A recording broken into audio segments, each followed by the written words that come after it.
نحمده ونصلي على رسوله الكريم اللهم صل على محمد وعلى آل محمد كما صليت على إبراهيم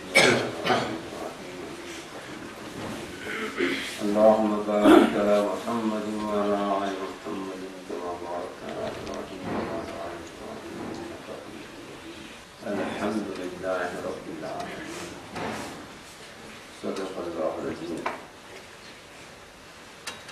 معزز سامعین کرام علماء کرام وغیرہ السلام علیکم ورحمۃ اللہ وبرکاتہ۔ اللہ جل شانہ سے دعا کرو کہ اللہ تعالی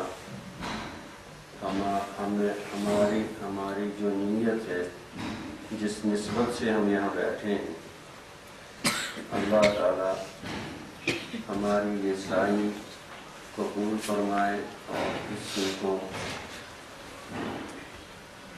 اپنے قرب کا ذریعہ بنائے، اور اللہ تعالی ہم سب کو شیطان کے شر سے محفوظ فرمائے۔ کام تو یہ بہت بڑا ہے، لیکن اللہ تعالی کی فضل کے بھروسے میں اس کے نام سے شروع کرتے ہیں۔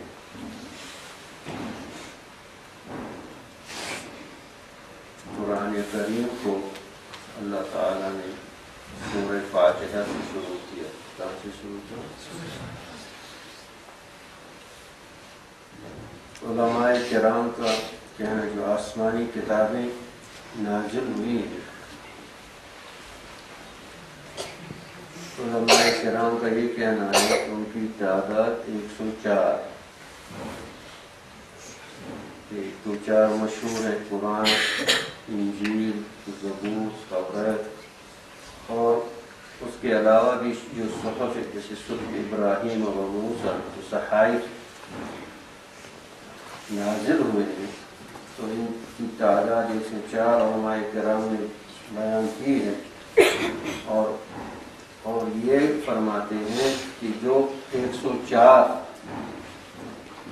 آسمانی کتابوں میں جو علوم ہیں وہ 4 کتابوں میں، یعنی قرآن، انجیل، تورات اور زبور میں، اور پھر فرماتے ہیں جو ان 4 کتابوں میں ہیں وہ قرآن میں، اس کا خلاصہ قرآن میں ہے، اور جو قرآن میں ہے وہ سورہ فاتحہ میں،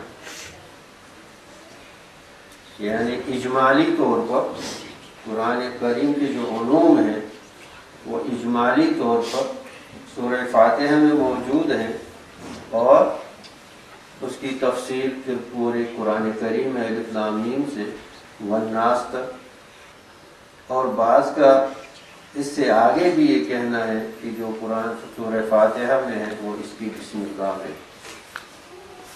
بہرحال تو اسی اعتبار سے قرآن کریم کو ام الکتاب کہا گیا۔ کیا کہا گیا؟ ام الکتاب۔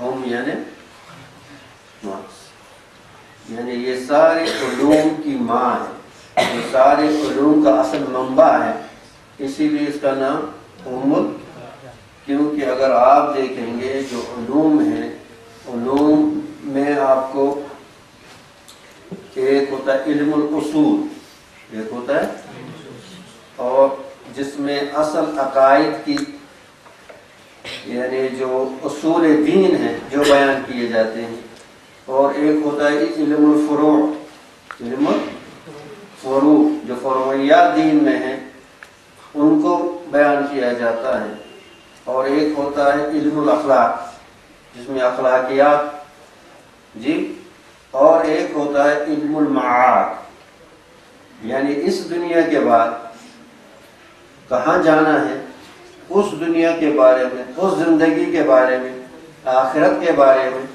اور ایک ہوتا ہے علم القصص، یعنی پہلے جو امتیں گزری ہیں ان امتوں کے بارے میں، ان کے بارے میں جو ہے، اب قرآن کریم میں تو قوم عاد، قوم سمود، آدم علیہ السلام کے بعد کے زمانے کے ادریس علیہ السلام، نوح علیہ السلام، اسی طرح سے جو پیغمبر انبیاء کرام گزرے ہیں اور جو قومیں گزری ہے ان کے قصص بھی قرآن کریم میں.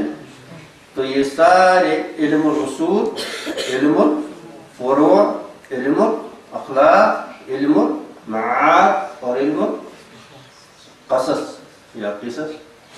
اب الحمدللہ رب العالمین الرحمن الرحیم، یہ جو ہے اس میں علم الاصول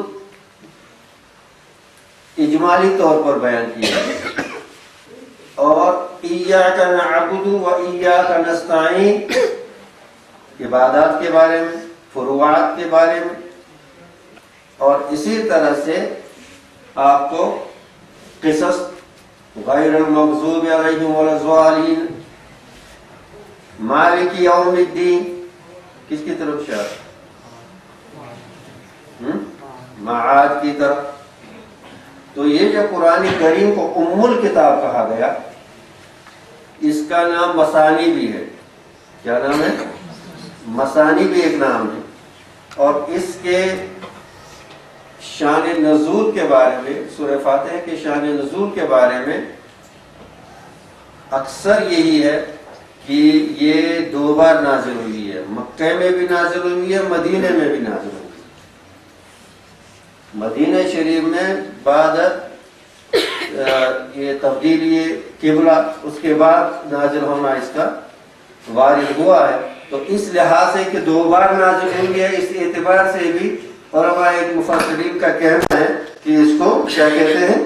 مثانی کہتے ہیں. اور مثانی کہنے کے اس کے اور بھی دوسرے وجوہات ہیں، لیکن من جملہ ان کے یہ بھی کہ یہ 2 بار نازل ہوئی ہے، ایک مکی اور مدنی. اور مکی آپ اس کو کہیں گے، مکی آیات کن کو کہتے ہیں؟ جو ہجرت سے پہلے نازل ہوئی، جو مکہ شریف میں نازل ہوئی، یہ اس کی تعریف نہیں ہے.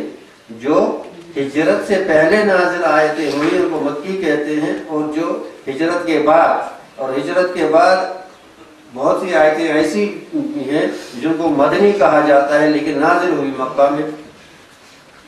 جیسے حضور صلی اللہ علیہ وسلم کے حج کے دوران جو حج میں آئے تھے یا عمرہ میں آئے تھے، مدینے سے آئے تھے، تو اس دوران بھی جو آیتیں نازل ہوئی ان کو کیا کہتے ہیں؟ مدنی. تو یہ اس سورہ فاتحہ کے بہت سے نام ہیں. ایک تو اس کا نام ہے سورہ فاتحہ، اور ایک نام ہے ام الکتاب، اور ایک نام ہے، اور اس کا نام ہے قافیہ بھی، وافیہ بھی، اور شفا بھی، اور جی فاتحہ تو ہے ہی، اسی نام سے تو بہت مشہور ہے. اس کے بہت سے نام آئے ہیں اور اس کے فضائل بھی بے شمار ہیں سورہ فاتحہ کے. تو اب اگر اس کہتے اشرف البقاع، اگر کوئی ٹکڑا اشرف ہے، زمین و آسمان میں ہے، اشرف البقاع فی السماوات والارض، اگر کوئی چیز ہے، کون سی چیز ہے؟ القلب. فرمایا اللہ جل شانہ نے، حضور اقدس صلی اللہ علیہ وسلم نے کیا فرمایا؟ القبر روضۃ من ریاض الجنہ. القبر روضۃ من ریاض الجنہ. قبر جو ہے یہ ایک ایسا ٹکڑا ہے جو جنت کے ٹکڑوں میں سے ایک ٹکڑا ہے. یہ کس کے لیے؟